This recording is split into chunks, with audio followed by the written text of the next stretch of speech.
It's one of the most popular baby toys on the market. Maybe your kids have one. Well, we found it smoking, melting, even burning parents as they try to protect their kids. Well, now the government is investigating and a Colorado congresswoman is calling for action. And Call 7 investigator Kelly Raybon is here. And so this toy still hasn't been recalled, Kelly? That's right. And this Fisher-Price Soothe Glow Seahorse is still on the shelves, despite complaints from parents around the world. As soon as we aired our first investigation in February, those families started calling us. I was just afraid it was going to burst into flames. In homes across the country, I could see one of the coils actually starting to glow. a favorite toy turned fire hazard, Or she could have been burned. My daughter could have died. even burning this mom's arm. And by the time I actually grabbed a hold of it, it was on fire. Each of them telling the Call 7 investigators they want to know what's wrong with their baby's Fisher-Price Soothe Glow Seahorse and why no one is taking action. I don't want my money back. I want to know why it's not being recalled. Some of those families sent their toys to us. The coil is at this point glowing orange. And before we even inserted the last battery, we saw the same problem. We've discovered there are 3 different versions, one with 3 batteries, one with 2 batteries, and one 3-battery version with a hidden secret. So I'm surprised by this right here. They have a capacitor here. University of Colorado Denver professor Ron Rohrer discovered what may have been a quick fix by Fisher-Price. So that's the capacitor.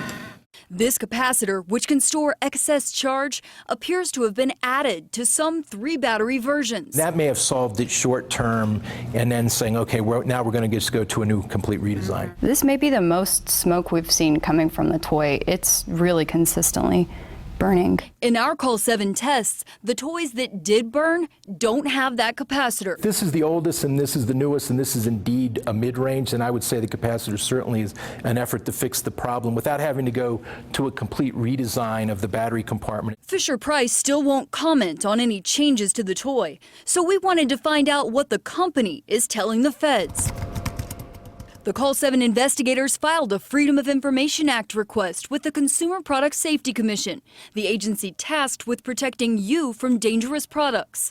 Federal law states the CPSC must give the manufacturer multiple chances to dispute releasing any records to the public. 3 months after our request, the CPSC hasn't turned over a thing. Yeah, that's frightening. We showed Colorado Congresswoman Diana DeGette what families are complaining about. If I had one of these toys, I wouldn't put it in the baby's crib until this is resolved. DeGette serves on the House Energy and Commerce Committee, which oversees the CPSC. The Call 7 investigators have found while the agency has assisted in thousands of recalls, it's only forced a recall twice in the last 12 years. When the CPSC is receiving numerous customer complaints, then they should really be using their statutory ability, conducting the studies, getting the results, and then issuing a recall. In this case, our investigation found 20% of all complaints filed this year with the CPSC about toys and children's products were about the Seahorse. DeGette worries companies like Fisher-Price may be getting a free pass. There's no incentive for them to do that voluntary recall unless they think there's some kind of a business reason, which is not always the best thing for the consumers. I did file a report with the CPSC. This mom confirms the CPSC is finally investigating. Last month, a representative came to pick up her burnt Seahorse for analysis. Talking to her while she was at my house, she was saying when it's a toy that's for babies or for toddlers, she said they really try and speed up the process. But a year and a half after the first complaint to the CPSC, parents want to know how much longer it will take. These kids are endangered, and the government's not doing anything to stop it.